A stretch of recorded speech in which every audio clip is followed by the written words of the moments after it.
Selamat pagi Bapak Ibu Saudara sekalian. Selamat pagi.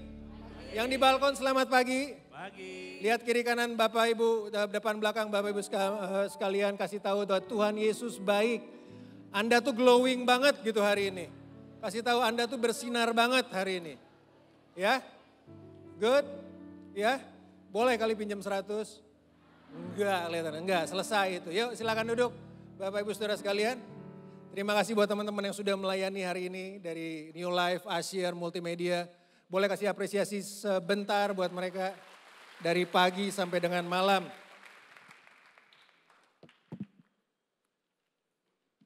Gimana kabarnya pada pagi hari ini? Gimana kabarnya pagi hari ini Bapak Ibu? Luar biasa, bukan biasa di luar, tapi luar biasa. Matius pasal yang ke-25. Dalam satu bulan ini kita masih dalam tema besar bicara mengenai loving people. Bulan ini kita bicara mengenai bulan volunteer. Ya, bulan volunteer. Matius pasal 25. Sebuah familiar, pasal yang sangat familiar buat kita. Ya, karena ini bicara mengenai talenta. Matius 25 ayat yang ke-14. Sebab hal kerajaan sorga sama seperti seorang yang mau bepergian ke luar negeri. Yang memanggil hamba-hambanya dan mempercayakan hartanya kepada mereka. Yang seorang diberikan ayat ke-15, yang seorang diberikannya 5 talenta, yang seorang lagi 2, dan yang seorang lain lagi 1. Masing-masing menurut kesanggupannya, lalu ia berangkat. Segera pergilah hamba yang menerima 5 talenta itu, ia menjalankan uang itu lalu beroleh laba 5 talenta. Hamba yang menerima 2 talenta itu pun berbuat demikian juga dan berlaba 2 talenta.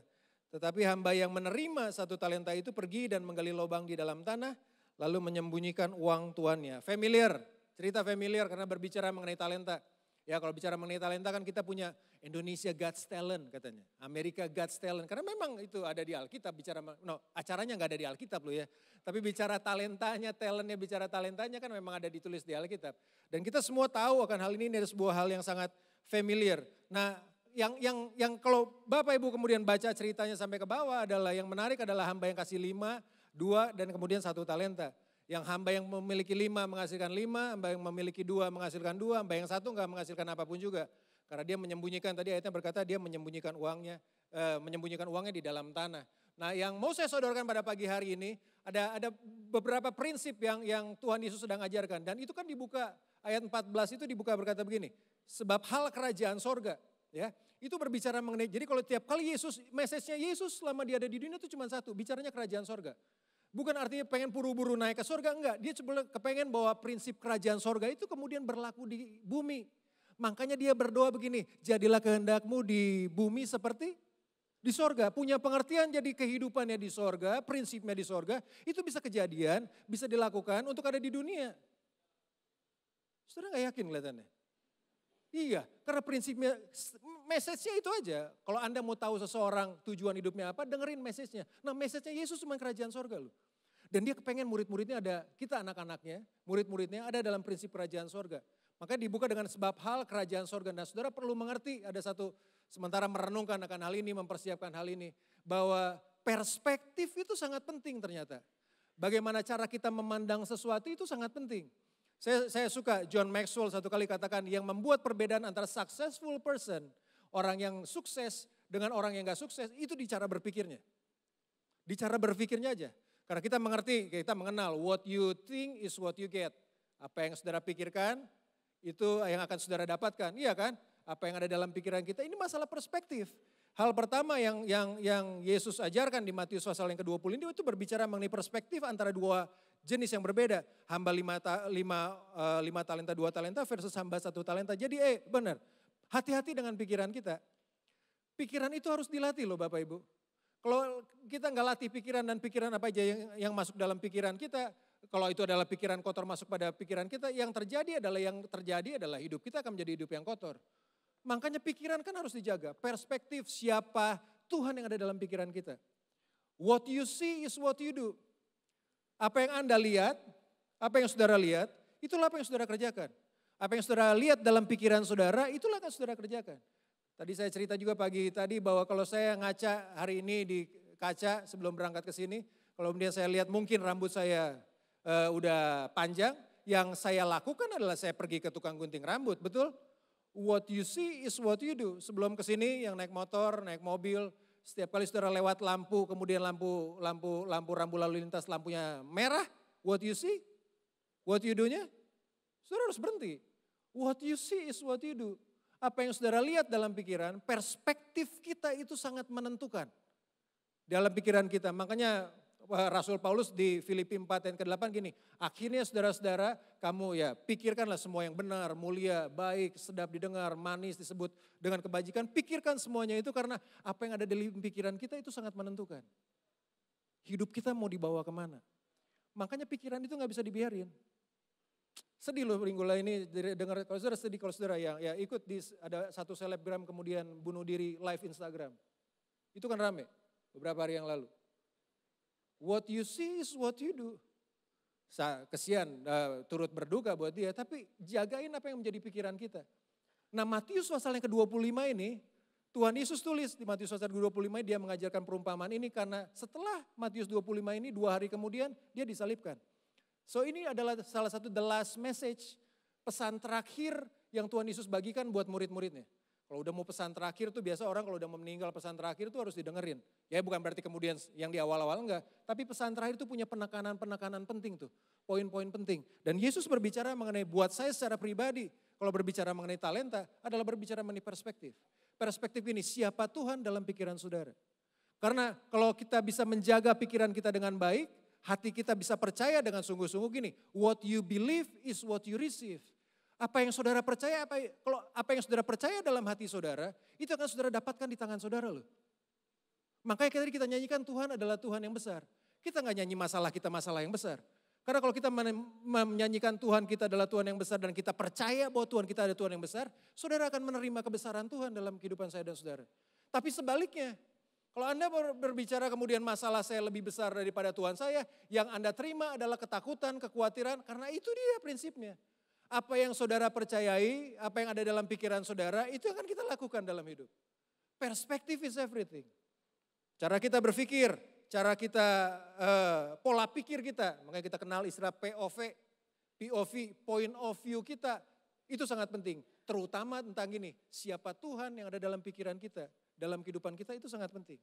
Hal pertama, sebab hal kerajaan sorga, ayat yang pertama tadi, sebab hal kerajaan sorga, itu berbicara mengenai prinsip kerajaan sorga, sama seperti seorang yang mau bepergian ke luar negeri yang memanggil hamba-hambanya dan mempercayakan hartanya kepada mereka. Prinsip talenta yang paling pertama, yang paling penting bicara perspektif Tuhan. Siapa Tuhan yang harus dalam pikiran kita bahwa Tuhan itu adalah pemilik, kita adalah hambanya. Tuhan itu ownernya, kita manajernya. Jangan dibalik. Karena seringkali kita menganggap bahwa kita yang empunyanya, kita yang pemiliknya, Tuhan cuma manajernya, pengelola. Enggak, prinsip talenta yang pertama waktu ayat itu berkata bahwa Tuhan itu mempercayakan hartanya kepada hambanya. Tuhan adalah pemilik, saya adalah hambanya. Saudara tahu pengertian hamba itu apa? Hamba itu adalah gini, orang yang kehilangan hak atas hidupnya. Jangankan ngomong yang terjadi dalam hidupnya dia gak punya hak sama sekali. Bahkan hak hidupnya aja dia gak punya. Kata hamba itu diasal dari kata doulos, memang berbicara mengenai budak pada saat itu. Seorang budak kalau dipilih, mohon maaf Bapak Ibu. Itu kalau kisahnya Yesus orang budak itu dipilih itu dia dipajang seperti di etalase, mohon maaf. Gak ada sehelai benang pun yang ada dalam diri dia. Karena itu yang mau belinya itu harus benar beli. Gak ada panuan nih budaknya, gak ada panu, gak ada kurap, enggak. Itu sedemikian rendahnya jabatannya, sedemikian rendahnya posisinya. Bahkan untuk menarik hidupnya aja itu sangat ditentukan oleh Tuhan. Jadi kalau itu budak udah dibeli dan Tuhan cuma bilang hari ini mati, mati itu budak. Kenapa? Gak punya hak atas dirinya. Dan dalam bicara mengenai talenta, sedemikian pula Tuhan adalah yang empunya. Saya dan saudara adalah hambanya. Semua yang saudara punya sampai dengan hari ini, itu punyanya Tuhan. Enggak yakin. Karena di dompet masih banyak duit, kelihatannya itu punya gua deh kelihatannya. Bukan punya Tuhan, itu punyanya Tuhan. Semua bisnis, kalau saya udah mengembangkan bisnis 30 tahun, 40 tahun, udah hebat sedemikian besar skalanya nih bisnis. Ini kan semua karena kerja keras saya. Itu kan semua karena sampai keuletan saya sampai sekarang. Betul karena keuletan. Tapi satu, siapa yang ngasih napasnya? Keluaran pasal yang ke-8, ulangan pasal ke-8 ayat ke-18 berkata gini. Tetapi haruslah engkau ingat, ulangan 8 ayat ke-18. Bisa muncul? Tetapi haruslah engkau ingat kepada Tuhan Allahmu, sebab dialah yang memberikan kepadamu kekuatan untuk memperoleh kekayaan. Kalau itu enggak diberikan oleh Tuhan, saudara enggak bisa napas, enggak bisa hidup. Percayalah. Oh, ini kan uang atas nama di rumah atas nama saya loh sertifikatnya. Kemudian uang di bank semua atas nama kita, itu dipercayakan Tuhan kepada kita. Kalau Tuhan mau ambil hari ini, saudara bisa tolak? Pernah dengar berita ya orang ketangkap korupsi, tiba-tiba duitnya di-freeze, tabungannya di-freeze, seret. Itu gak bisa diapa-apain, di-freeze itu dibekukan. Saudara mau pakai materai, dibekukan, kenapa? Udah punya negara.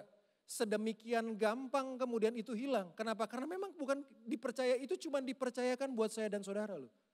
Cuma dipercayakan buat kita. Semua yang kita miliki itu dipercayakan Tuhan buat kita, termasuk suami, istri, anak, keluarga kita. Itu punyanya Tuhan, Pak. Iya, itu punyanya Tuhan.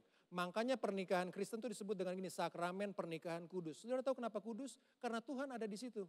Kenapa Tuhan ada dalam pernikahan? Karena Dia yang punya pernikahan. Jadi hati-hati dengan pernikahan. Makanya kalau ada begitu banyak orang terjadi peristiwa kekerasan dalam rumah tangga, seringkali mereka berpikir bahwa mereka yang punya pernikahan. Istrinya dia yang punya. Kalau kita punya barang kan biasa kita akan memperlakukannya seenak kita. Betul nggak? Iya dong, kalau saya punya handphone, mau dia jatuh mau ke gimana handphone gue.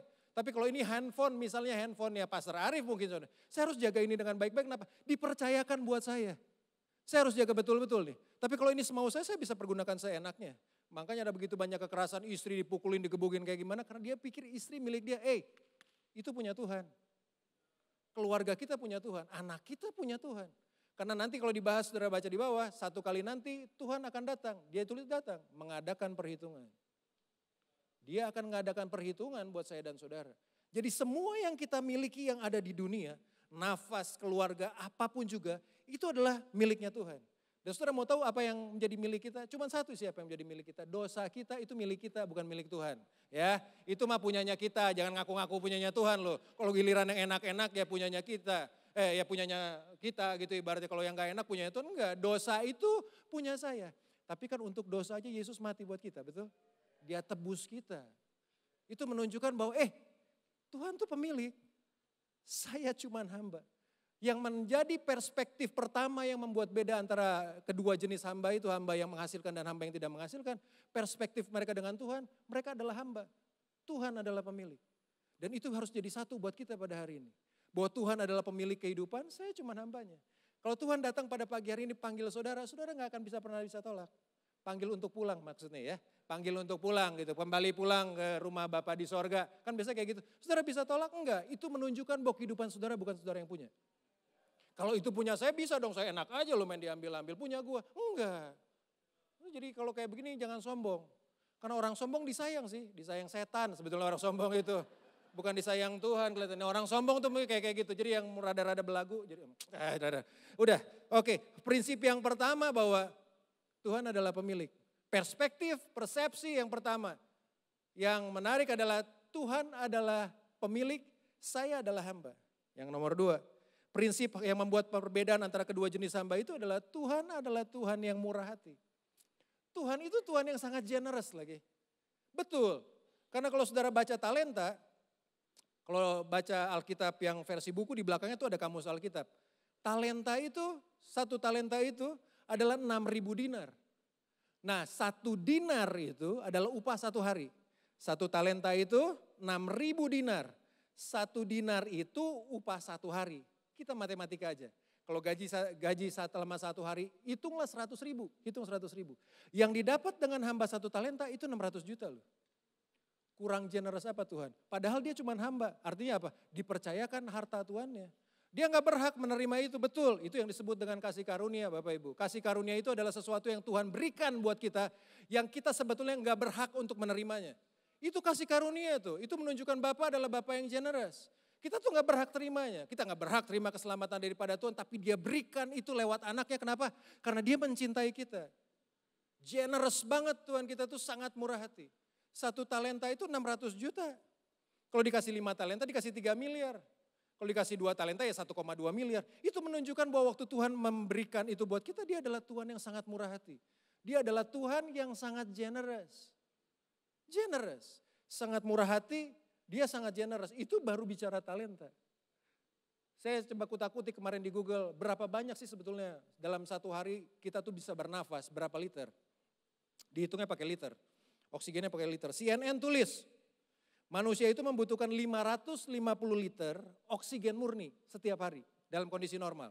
Ya, 550 liter oksigen murni setiap hari. Harga oksigen murni di rumah sakit, ya, saya nggak cek di rumah sakit, cuma cek di Google aja. Harga 1 liter oksigen murni itu 25.000. Kita butuh 550 liter, harganya 25.000. Jadi selama satu hari kita butuh 13.750.000 untuk oksigen murni yang kita hirup. Udah pada bayar belum? Belum ya? Kelihatannya belum. Untuk setiap hari loh. Dalam 1 tahun kalau dikali 365 hari, hampir 5 miliar. Sekarang coba kali umur Bapak Ibu berapa. Kalau di saya posisinya ada di 200 miliar. Duit dari mana dapat 200 miliar buat bayar oksigen murni gitu kan. Apalagi yang kemudian lebih tua.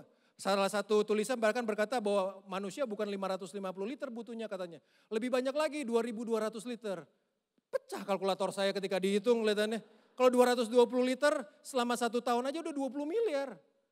Kali 40 800 miliar. Sudah beli kerupuk 800 miliar kita nggak tahu jadi apa kan. Untuk oksigen loh Pak. Itu menunjukkan bahwa Tuhan adalah Tuhan yang murah hati. Itu menunjukkan, ya boleh kasih tepuk tangan kalau kayak gitu. Saya tuh berdiri supaya kita tuh kemudian ngeh kenapa? Hidup kita tuh karena kemurahan Tuhan. Kita cuman hamba dan Bapak kita murah hati. Dia bukan Bapak yang pelit. Dia bukan Bapak yang pelit, dia bukan Bapak yang egois. Dia sangat mencintai saya dan saudara loh. Sangat. Coba lihat kiri kanannya. Walaupun tampangnya mungkin nyebelin, kasih tahu. Tuhan tuh sangat mencintai kamu. Enggak nyebelin lah ya. Tuhan sangat sayang kita. Tuhan tuh sangat banget mencintai saya dan saudara. Sangat. Dengan dia buktikan bukan sekedar itu. Kemudian dia berikan yang termahal adalah dia berikan anaknya. Anak tunggal lagi diberikan. Buat kita semua. Tuhan sangat mencintai kita. Tuhan menunjukkan bahwa Tuhan adalah Tuhan yang generous dalam kehidupan kita. Ayat yang ke-15. Ayat yang ke-15 berkata gini. Yang seorang diberikannya 5 talenta. Tadi udah bicara talenta ya, Tuhan udah kasih talenta buat kita. Yang seorang lagi 2 dan yang seorang lain lagi 1. Masing-masing menurut kesanggupannya. Saya sangat suka itu, masing-masing menurut kesanggupannya. Kemudian lalu ia berangkat. Jadi dengan kata lain Tuhan adalah Tuhan yang generous betul. Dia berikan apa? Dia berikan talenta. Tapi sebelum talenta itu diberi, Alkitab begini. Diberikan 5, diberikan 2, diberikan 1. Masing-masing menurut kesanggupannya. Jadi dengan kata lain Tuhan gak cuma sekedar saudara talenta, tapi dia berikan kesanggupan itu dalam diri saya dan saudara.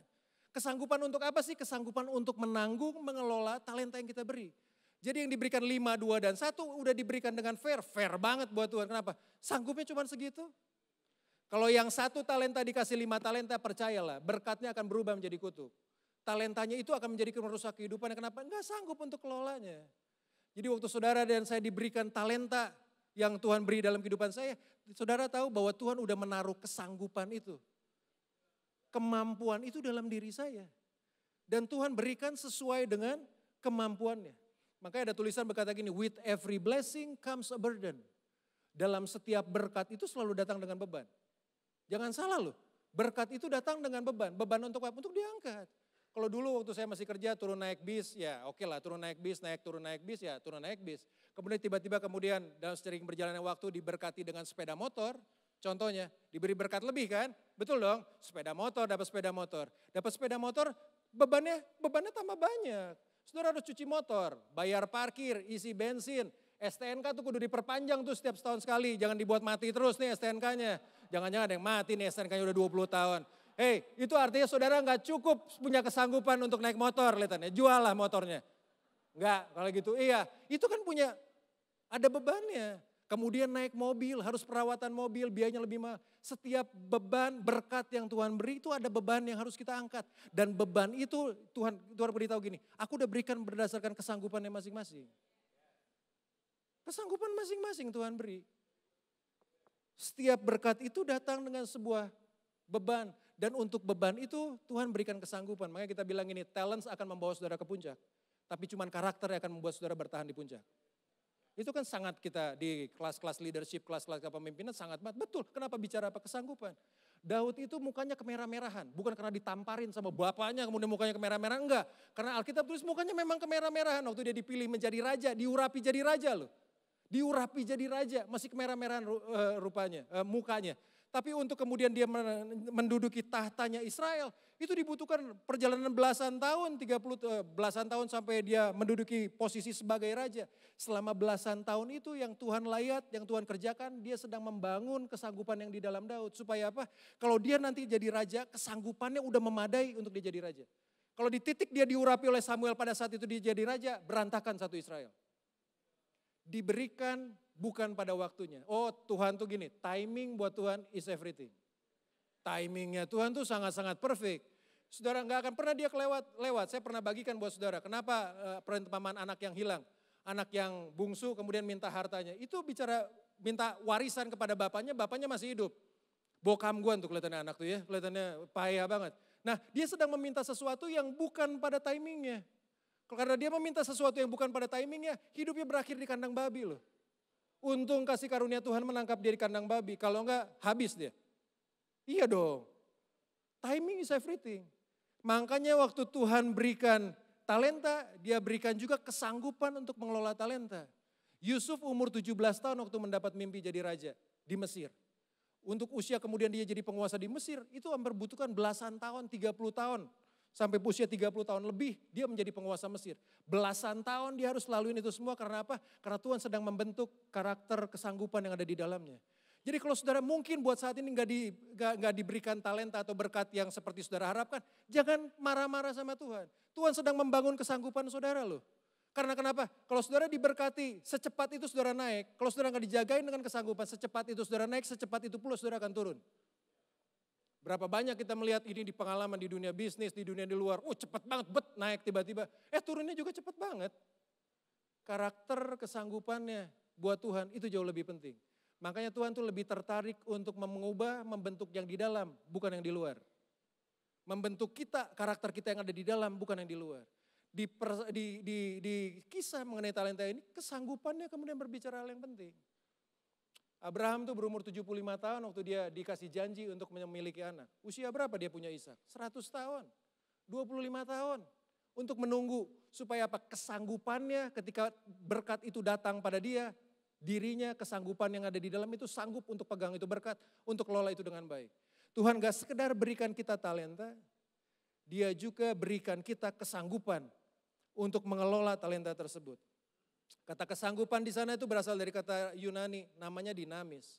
Dan dinamis itu bicara kesanggupan, dinamis itu bicara kekuatan, dinamis itu bicara miracle power, kekuatan mujizat, power itu bicara kekuatan, bicara kuasa dalam kehidupan. Bahwa Tuhan udah memberikan itu dalam diri saya dan saudara. Dan yang menarik adalah Kisah Para Rasul 1 ayat 8 itu berkata gini, tapi Roh Kudus akan turun ke atas kamu. Tapi kuasa Tuhan itu akan turun, Roh Kudus akan turun dalam kehidupan kita semua. Kamu akan menjadi saksiku. Itu kata yang dipakai, kuasa di sana. Memberikan kuasa itu adalah kata yang sama yang dipakai waktu Tuhan Yesus bilang talenta itu diberi dengan kesanggupan. Dinamis satu-duanya. Sama-sama. Jadi dengan kata lain Tuhan bukan sekedar berikan talenta, tapi dia juga berikan kita kemampuan untuk mengelola talenta. Yang Yesus ajarkan menarik loh. Di hari terakhir dia menjelang 2 hari kemudian dia disalib, dia mengembalikan kita semua pada kitab Kejadian pasal yang pertama ayat yang ke-28. Karena Yesus di hari terakhirnya dia kemudian mengembalikan kita semua pada original purpose. Tujuan semula di kitab Kejadian 1 ayat ke-28. Kejadian 1:28 berkata begini, Allah memberkati mereka, lalu Allah berfirman kepada mereka, beranak cucu dan bertambah banyak. Penuhilah bumi, taklukkanlah itu. Berkuasalah atas ikan-ikan di laut dan burung-burung di udara. Dan atas segala binatang yang melata, yang merayap di bumi. Sebetulnya waktu Tuhan Yesus mengajarkan Matius 25, pada dasarnya dia sedang mengembalikan kita juga. Pada kitab The Beginning, Kejadian. Bahwa waktu Tuhan berfirman, ini firman pertama Tuhan. Buat peradaban manusia, beranak cucu dan bertambah banyak. Itu sebenarnya bahasa Inggrisnya berkata be fruitful and multiply. Menjadi berbuah, berproduksi dan multiply. Karena memang kita ditentukan untuk bermultiplikasi Pak. Berproduksi iya loh. Makanya mohon maaf kalau saudara gak kerja, saudara nganggur itu berbahaya. Saya lupa, Benjamin Franklin atau Benjamin Graham berkata gini, pikiran yang kosong adalah bengkel terbaik untuk iblis bermain di dalamnya. Iya, itu berbahaya banget. Kalau kita dalam keadaan, mohon maaf ya, menganggur gitu istilahnya. Kenapa? Ada potensi yang banyak yang Tuhan taruh dalam kehidupan. Dan memang kita dipanggil untuk menjadi be fruitful, berbuah, dan bermultiplikasi. Yang Yesus lakukan di Matius pasal 25 menjelang 2 hari dia akan disalibkan, dia mengembalikan itu semua pada original purpose-nya. Di Kejadian 1, bahwa kepada setiap saya dan saudara, itu Tuhan udah berikan kesanggupan untuk bermultiplikasi. Untuk berproduksi dan bermultiplikasi, itu udah Tuhan berikan dalam kehidupan kita semua. Nah makanya Tuhan memberikan kesanggupan untuk mengelola talenta. Karena ini prinsipnya juga. What you cannot manage, you will lose. Apa yang saudara dan saya nggak bisa pelihara, nggak bisa manage, saudara akan kehilangan. Kalau saudara nggak bisa, contohnya paling gampang, kalau rumah saudara dibiarkan kosong, nggak dijagain, nggak dipelihara, nggak ada apa-apa, rumahnya akan menjadi rumah cepat rusak. Rumahnya cepat rusak, kecoa, sarang, hal-hal yang buruk terjadi dalam yang ada di rumah tersebut. Kenapa? Karena kita nggak jagain. Karena kita nggak pelihara sih. What you cannot manage, you will lose. Betul, pernikahan yang nggak dijagain, yang nggak di-manage, saudara akan kehilangan pernikahannya. Apa yang kalau kita nggak bisa menjaga pernikahan keluarga kita akan kehilangan pernikahan kita. Kita akan menghilangkan keluarga kita, karena itu prinsip yang berlaku. Dan itu kembali lagi pada saya. Makanya perspektif ini harus ada dalam kehidupan saya dan saudara. Persepsi ini harus ada dalam hidup saya dan saudara. Dia berikan kita talenta, dia berikan kita kesanggupan, berarti saudara dan saya itu dilahirkan ke dunia kaya. Yang amin dikit. Kalau udah bicara kaya kan pikirnya materi, enggak ada mobil di sana. Enggak, saudara tuh hadir ke dunia tuh dengan full kapasitas yang Tuhan berikan dalam kehidupan. Iya, full capacity loh. Karena kita seringkali mengukur kekayaan dari apa yang kita miliki di luar. Padahal Tuhan mengukur kekayaan dari apa yang saudara miliki yang dia sudah taruh dalam diri saya dan saudara. Dan dia hadirkan kita ke dunia itu full capacity. Semua kapasitas itu ada dalam saya dan saudara. Loh kalau gitu kita gak percaya apa yang Tuhan ngomong dong tadi. Aku berikan talenta dan aku berikan kesanggupan. Dalam diri saya dan saudara loh. Iya, dia berikan kita talenta, dia berikan kita juga kesanggupan. Kemudian bagaimana talenta dan kesanggupan itu kemudian bisa bekerja. Tuhan itu Tuhan yang asik. Saya sangat suka dengan Tuhan. Tuhan tuh udah menyiapkan environment terlebih dahulu sebelum dia memberikan manusia sesuatu. Paling gampang adalah ini Kejadian pasal yang kedua ayat yang ke-8. Tuhan udah menyiapkan sebuah lingkungan di mana potensi manusia, di mana kesanggupan manusia itu bisa flourish di sana. Bisa bertumbuh, bisa bermultiplikasi di sana. Namanya adalah ini Kejadian 2:18. Selanjutnya Tuhan Allah membuat taman di Eden. Di sebelah timur, disitulah ditempatkannya. Ingat, bukan manusia yang memilih untuk pergi ke Taman Eden. Enggak, it's not our choice. Itu bukan pilihan saya untuk pergi ke Taman Eden. Adalah Tuhan yang menempatkan manusia ke Taman Eden. Punya pengertian adalah Tuhan yang menuntun manusia ke Taman Eden. Berarti itu kalau Tuhan menempatkan manusia di Taman Eden itu adalah tempat terbaik yang Tuhan siapkan buat saya dan saudara. Dia bukan saya, bukan Adam yang milih ke Taman Eden, tapi adalah Tuhan yang membawa manusia ke Taman Eden. Selanjutnya Tuhan Allah membuat taman di Eden di sebelah timur, disitulah ditempatkannya manusia yang dibentuknya. Ayat yang ke-15. Tuhan Allah mengambil manusia itu dan menempatkannya dalam Taman Eden. Untuk mengusahakan dan memelihara taman itu. Bagaimana kemudian caranya bisa talenta kita? Kesanggupan dan beserta kesanggupan itu bisa teraktivasi dalam kehidupan. Bisa berjalan. Cuma ada di satu tempat yang disebut dengan Taman Eden. Eden itu adalah the spot of the presence. Titik hadiratnya Tuhan. Sebuah titik di mana pertemuan antara Tuhan dengan manusia. Itu bicara mengenai hadiratnya Tuhan. Jadi tempat terbaik untuk mengeluarkan yang Tuhan beri dalam kehidupan itu cuma ada dalam hadiratnya Tuhan.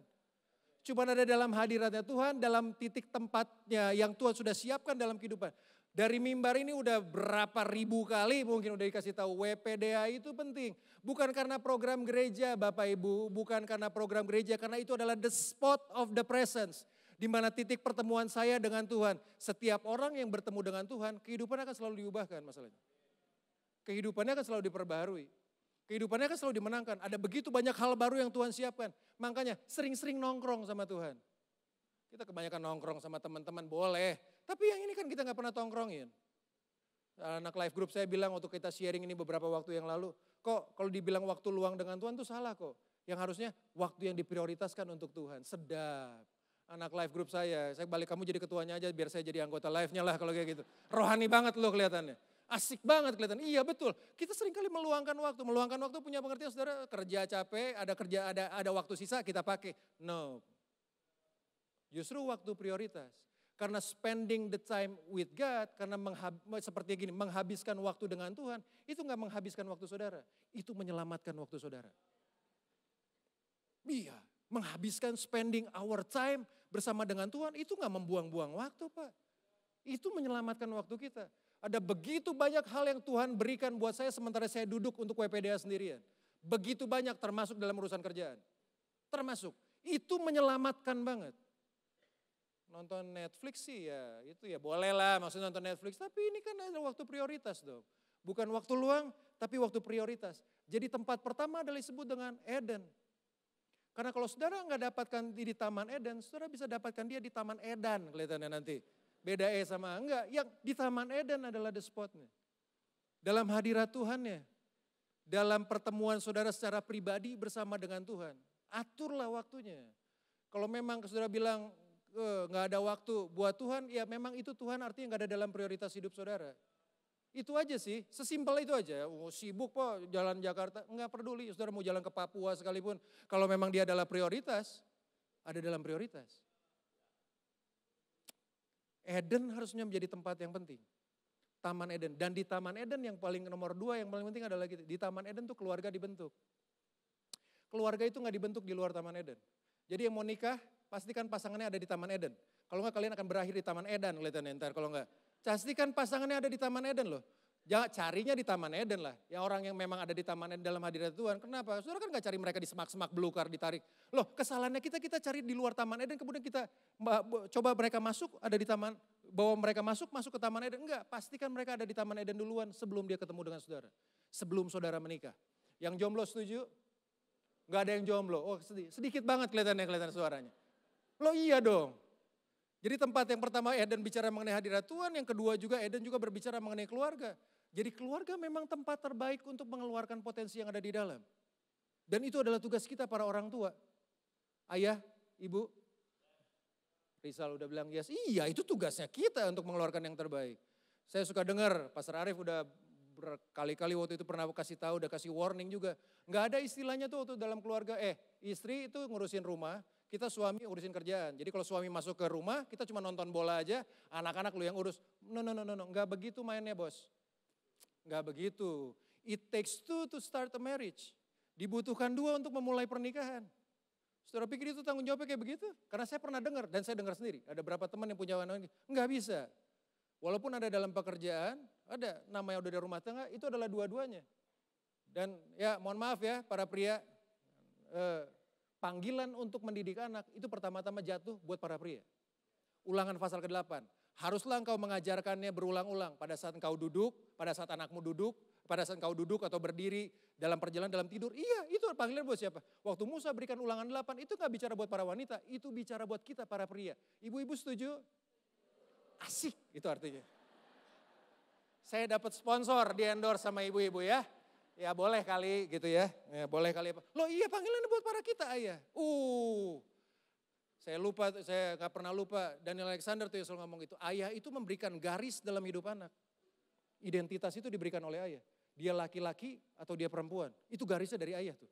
Jadi kalau bayangin kalau ayahnya kelemar-kelemar. Papa aku itu perempuan atau laki-laki. Bapak juga gak tahu kamu laki-laki atau perempuan kan. Repot juga. Bapak juga gak tahu bapak juga laki-laki atau perempuan. Kan repot kayak begini. Karena bapak itu memberikan garis. Dan panggilan itu kan potensi itu munculnya di keluarga. Eden bicara hadirat Tuhan, di Eden ada keluarga yang adalah dibentuk oleh Tuhan yang ada di Eden ya keluarga juga. Yang ketiga bisa berarti keluarga rohani, life group. Kita gak pernah bosan-bosan bilang life group. Saya dulu adalah orang yang paling bukan anti ya, kalau suka diminta life group. Karena udah dibilang kok pegangin life group, maksudnya ini life group dari dulu suka bahasan cuma satu, riweh. Kalau life group itu ibaratnya harus kayak gini. Tapi hari ini saya bersyukur loh. Tadi yang berdiri open house welcoming open house. Welcoming speech itu dari anak life group. Di life group saya. Bersyukur untuk melihat, tadi pagi juga ada berapa juga ada di atas. Bersyukur bisa melihat perubahan hidup, perubahan peran. Karena saya adalah produk dari life group Pak. Karena seringkali mungkin, mohon maaf. Keluarga mungkin gak bisa mengeluarkan potensi yang terbaik. Tapi ada keluarga rohani yang disebut dengan komunitas life. Yang itu bisa mengeluarkan yang potensi yang terbaik dalam hidup saya dan saudara. Yang belum ikutan life group ikut. Itu bukan cuma hahi. Life group itu bukan makan-makan doang. Kalau life group itu makan-makan doang namanya kuliner group. Apalagi kalau life group itu cuma jalan-jalan namanya hiking group. Yang paling parah tuh kalau life group itu main-main namanya play group. Jadi memang gak ada tuh hampir jatuh. Jadi life group itu namanya juga life group, berbagi hidup Pak. Dan waktu saudara berbagi hidup kan itu mengeluarkan potensi yang di dalam. Saya ingat pertama kali kerja di interview sama HRD, karena di salah satu perusahaan kantor akuntan di Jakarta, ditanya pengalamannya apa? Enggak pengalaman apa-apa sih, tapi pernah jadi panitia di gereja, pernah bantuin ini di gereja, dan resume itu ternyata dilihat loh. Memimpin di sini, pernah apa, mimpin camp. Camp tuh apa, retret kayak gini Pak, kumpulin anak muda kayak gini, pernah buat ini. Dan itu dilihat, itu tempat terbaik ternyata. Untuk melepaskan semua potensi yang ada di dalam saya dan saudara. Life group is the best place. Life group adalah tempat yang tepat untuk saudara. Melepaskan potensi yang ada di dalam. Karena kata mengusahakan, Tuhan Allah mengambil manusia itu dan menempatkan dalam taman Eden untuk mengusahakan. Itu berasal dari kata bahasa Inggris disebut dengan cultivate. Cultivate itu membajak. Membajak itu punya pengertian mengeluarkan potensi yang dari dalam keluar. Dan itu adanya dalam hadiratnya Tuhan, dalam keluarga rohani. Yang disebut dengan life group. Tempat kita untuk menggali potensi diri kita semua. Kemudian hal praktisnya adalah itu. Hal praktisnya kemudian gimana sih caranya? Apa sih yang membuat perbedaan? Saya kemudian duduk kemudian berpikir apa yang membuat hamba 5 menjalankan 5, menghasilkan 5, hamba 2 menjalankan 2, menghasilkan 4, sementara yang 1 enggak. Dan setelah dapat dari situ adalah gini, yang 5 talenta dan 2 talenta, hal praktis adalah gini, mereka bersyukur. Karena punya perspektif yang benar tentang Tuhan, karena punya persepsi yang benar bahwa Tuhan adalah pemilik, 1, Tuhan adalah saya adalah hamba, yang kedua Tuhan adalah Tuhan yang generous, mereka bersyukur buat apa yang mereka miliki di tangan. Potensi mereka yang dimiliki di tangan. Sementara yang 1 enggak bersyukur loh. Sementara yang 1 kalau saudara baca Matius 25 ayat yang ke-24, muncul enggak? 25 ayat yang ke-24. Kini datanglah juga hamba yang menerima 1 talenta itu dan berkata, Tuhan, aku tahu bahwa Tuhan adalah manusia yang kejam. Loh kejam dari mana sih? Perspektifnya salah. Persepsinya tentang Tuhan salah. Tuhan adalah Tuhan manusia yang kejam yang menuai di tempat di mana Tuhan tidak menabur dan yang memungut dari tempat di mana Tuhan tidak menanam, ayat yang ke-25. Karena itu aku takut. How come dia bisa takut sih? Takut dan pergi menyembunyikan talenta Tuhan itu dalam tanah. Ini terimalah kepunyaan Tuhan. Nah talenta itu memang gak bekerja, gak bertumbuh di tanah. Benih di tanah, betul. Talenta enggak. Jadi memang harus ada environment yang tepat. Tapi apa yang membuat ini berbeda? Dia bilang aku takut loh Tuhan. Hamba Tuhan adalah Tuhan yang kejam. Loh kalau saya jadi Tuhan kurang ajar juga nih. Culangung sedikit kelihatannya karena memang. Kenapa? Loh udah diberikan 1 talenta. Dengan kesanggupannya 600 juta pada saat itu. Saudara bisa belikan apapun juga hati itu menghasilkan, iya. Tapi dia gak lakukan. Perspektifnya salah. Karena yang punya 5 dan yang punya 2 datang dengan hati bersyukur. Dia tahu bahwa ini adalah seharusnya bukan kepunyaan dia tapi Tuhan berikan. Dia datang, dia jalankan uang itu dengan hati yang bersyukur. Bersyukur unlocking the greatness in your life. Bahwa bersyukur itu membuka pintu ke multiplikasi terjadi dalam kehidupan saya dan saudara. 5 roti dan 2 ikan lah. 5 roti dan 2 ikan, Tuhan Yesus, Pastor Arief udah khotbahkan berapa kali itu, kayak begitu 5 roti dan 2 ikan. Tuhan Yesus menengadahkan tangannya, kemudian aku bersyukur kepadamu Bapa. Lazarus dibangkitkan. Itu gak ada yang lebih ekstrim daripada bangkitin orang mati. Bangkitin kucing, semut mati aja udah susah banget. Ini bangkitin orang mati. Dan Alkitab tulis Tuhan Yesus bersyukur. Dalam setiap begitu banyak part dalam pelayanan Tuhan Yesus, di titik-titik yang sangat ekstrim yang butuh mujizat, Tuhan Yesus bersyukur. Dan itu yang dilakukan oleh yang hamba yang punya 5 dan 2 talenta. Mereka bersyukur dengan apa yang ada di tangan mereka. Hal praktisnya saudara perlu bersyukur buat semua potensi yang ada di dalam diri mereka. Kenapa kemudian yang 1 talenta ini marah dan berkata Tuhan ada Tuhan yang kejam? Karena yang 1 talenta ini sibuk untuk lihat kelebihan temannya yang punya 5 dan 2 talenta. Makanya saya setuju dengan lagu itu yang berkata ojo dibanding-banding ke. Jangan dibanding-bandingin lah. Loh Tuhan adalah Tuhan yang memberikan sesuai dengan kesanggupan dengan talenta. Nggak usah dibandingin. Dia sibuk untuk memperhatikan yang punya orang lain. Yang dia dapat bukan dengan bersyukur. Yang dia dapat dengan mengeluh. Nggak pernah terjadi pelipat gandaan dengan hati yang berkeluh kesah. Tidak pernah Pak. Nggak pernah ada seorang pengeluh mendapatkan bagian terbaik daripada Tuhan. Nggak pernah. Tapi Alkitab catat bahkan Tuhan Yesus lakukan. Semua multiplikasi yang dia lakukan itu dimulai dengan hati yang bersyukur. Mensyukuri potensi apa yang ada di tangan kita pada hari ini. Dengan kesanggupan yang Tuhan berikan buat kita pada hari ini. Itu yang kita inginkan. Ayat terakhir, Matius pasal yang ke-25 ayat yang ke-21. Maka kata Tuhannya itu kepadanya, baik sekali perbuatanmu itu hai hambaku yang baik dan setia. Engkau telah setia dalam perkara yang kecil. Buat Tuhan 600 juta mah kecil. Kecil banget, 3 miliar dia kasih talenta. Kecil buat Tuhan, karena menunjukkan dia adalah Tuhan yang kaya. Generous pula. Engkau telah setia dalam perkara yang kecil, aku akan memberikan kepadamu tanggung jawab dalam perkara yang besar. Masuklah dan turutlah dalam kebahagiaan Tuhanmu. Gak ada yang lebih enak dibanding itu. Tuhan tuh sedang berkata gini, kalau kamu setia dalam perkara yang ini.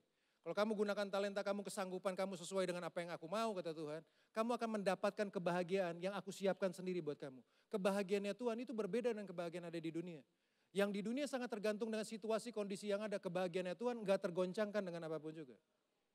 Itu kan yang kita cari. Iya gak sih? Itu kan yang kita cari. Bahwa ujungnya dari kita punya perspektif seperti hamba 5 dan 2 talenta, ikut kebahagiaan Tuhannya. Dan dapat bonus lagi. Yang punya 1 talenta itu talentanya diberikan buat orang yang punya 5 talenta. Pak, dalam dunia pekerjaan, dalam dunia apapun juga, fokuslah untuk kita berada dalam hadirat Tuhan untuk mengeluarkan yang terbaik dalam kehidupan kita semua. Saya suka perkataan bahasa Indonesia buat orang yang bekerja. Orang yang bekerja itu disebut dengan karyawan. Enggak disebut dengan gajiwan. Kalau gajiwan kan orang yang cuma bekerja buat gaji. No, Anda tuh bekerja dihargai karena karya saudara. Karyanya kita loh. Walaupun disebut karyawan, Anda berkarya. Bukan karena gaji. Anda tuh dan saya dituntut untuk berkarya melepaskan yang terbaik yang Tuhan beri dalam hidup saya dan saudara. Start with thanksgiving. Mulai dengan bersyukur. Mulai dengan perspektif bahwa Tuhan adalah pemilik, saya cuma pengelola. Satu saat nanti kita akan mengadakan perhitungan dengan Tuhan dan Tuhan akan minta pertanggungjawaban kita. Di titik itulah kita akan mendengar, hambaku yang baik dan setia. Turut dalam kebahagiaan Tuhan. Saya berharap ini boleh membawa pencerahan buat Bapak Ibu Saudara sekalian. Bahwa kita sebagai orang-orang pilihannya Tuhan, orang-orang yang sudah ditebus oleh Tuhan, kita adalah hamba yang tugasnya cuma satu. Tugasnya kita dipanggil cuma satu, hamba yang cukup melayani kepada Tuhan. Melakukan apa yang menjadi pekerjaan dan tujuan Tuhan dalam kehidupan. Come on Bethlehem ada di lantai 4, sementara ini bulan volunteer. Kalau Bapak Ibu mau terlibat dalam pelayanan di gereja silakan. Silakan ketemu sana. Enggak ada pelayanannya Pak di sana silakan. Buat aja. Saudara mau apa? Buat aja. Tanya di sono. Buat mau pelayanan apa? Terserah. Tanya di sana. Nanti dicariin pelayanannya. Pasti itu. Yang pasti gini, punya hati untuk melayani. Karena hidup kita kan terbatas. Makanya ada lagunya tuh, selama diberi kesempatan, hidupnya melayani. Layanin Tuhan, layanin keluarga, baru layanin gereja tentunya. Mari datang pada Tuhan pada kesempatan pagi hari ini. Saya selesai di sini, teman-teman boleh? Teman-teman, Miles Monroe satu kali katakan bahwa tempat yang paling kaya di seluruh dunia itu bukan ladang minyak di Timur Tengah, bukan ladang emas di Amerika Latin, atau bukan ladang permata yang ada di Afrika, black diamond yang ada di Afrika. Ternyata tempat yang paling kaya di seluruh dunia adalah kuburan. Karena di kuburan itu terkubur begitu banyak potensi yang ada, kata dia. Karena di kuburan itu ada begitu banyak orang-orang yang harusnya bisa menjadi sutradara yang hebat tapi meninggal sebagai pecandu narkoba.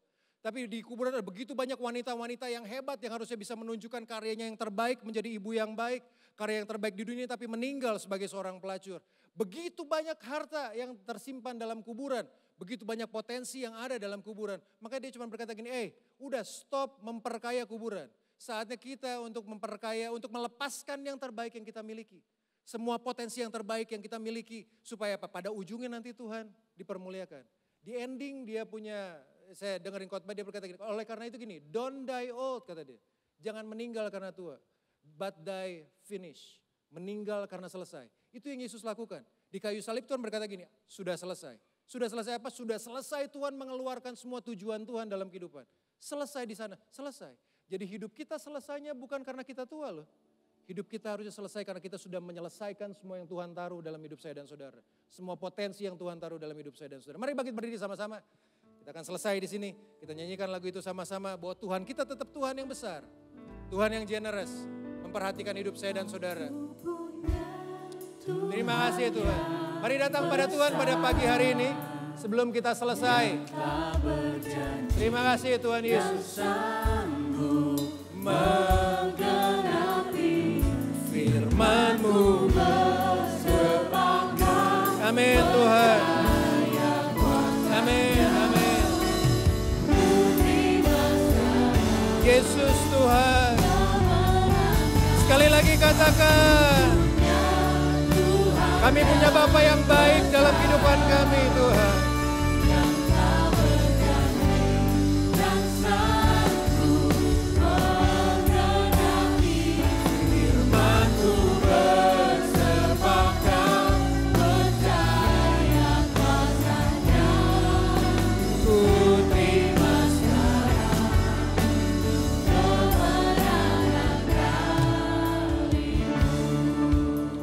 Terima kasih Tuhan Yesus. Saya mempersiapkan khotbah ini dengan bertobat beberapa kali. Karena firman ini udah berbicara sangat banyak buat diri saya secara pribadi. Mempergunakan waktu dengan sembarangan, mempergunakan talenta dengan sembarangan, memperlakukan keluarga dengan sembarangan. Hari ini kita perlu datang dengan hati yang bertobat kepada Tuhan. Untuk mengkomitmenkan diri kita kembali bahwa hidup kita bukan punya kita sendiri tapi hidup kita yang punya Tuhan. Mari sebelum kita selesai pada ibadah pada pagi hari ini. Kalau saudara mau komitmen diri saudara kepada Tuhan, taruh tangan saudara di dada saudara. Kita akan komitmen sama-sama bahwa hidup ini kita akan persembahkan cuma untuk Tuhan. Cukup bagian kita untuk jadi hamba yang melayani. Cukup untuk jadi hamba yang melayani. Cukup itu aja. Dan Tuhan akan lihat bahwa engkau adalah hamba yang baik dan setia. Engkau setia dalam mengelola di hal-hal yang kecil dan Tuhan akan mempercayakan kita hal yang besar. Bapak, dengan tangan yang terangkat, dengan tangan yang kami taruh di hati kami. Seperti detakan jantung yang kami rasa dengan tangan kami. Seperti hembusan nafas yang sedang kami hembus pada pagi hari ini. Tuhan, cukup bagi kami untuk jadi hamba yang melayani. Cukup bagi kami untuk jadi hamba-Mu yang melayani. It's all about you. Ini semua tentang Tuhan. Bahkan cerita kehidupan kami semuanya tentang Tuhan. Bukan tentang kami. Jadi kami letakkan hidup kami ke dalam tangan pemeliharaan Tuhan. Kami mendedikasikan diri kami kembali Tuhan Yesus. Mengkomitmenkan diri kami kembali sepenuhnya. Yang kami miliki dengan hidup, keluarga, usaha, pekerjaan, apapun yang kami miliki. Sampai dengan hari ini itu adalah miliknya Tuhan. Berikan kami hikmat untuk kami menggunakan, mengelolanya sesuai dengan apa yang Tuhan mau. Ini anak-anak-Mu Tuhan dengan hati yang terbuka. Bahwa hidup kami ini akan dilihat dari kemampuan kami untuk setia. Mengelola perkara yang kecil yang Tuhan beri dalam kehidupan kami semua. Detakan jantung ini Tuhan. Membuktikan bahwa Tuhan sayang buat kami dan inilah pemberian kami kepada Tuhan. Semua yang kami miliki ini kami letakkan di hadapan-Mu Tuhan Yesus. Terima kasih Bapa yang baik. Terimalah Tuhan. Terimalah komitmen hidup kami ini kepada Tuhan. Thank you Jesus. Terima kasih Tuhan Yesus.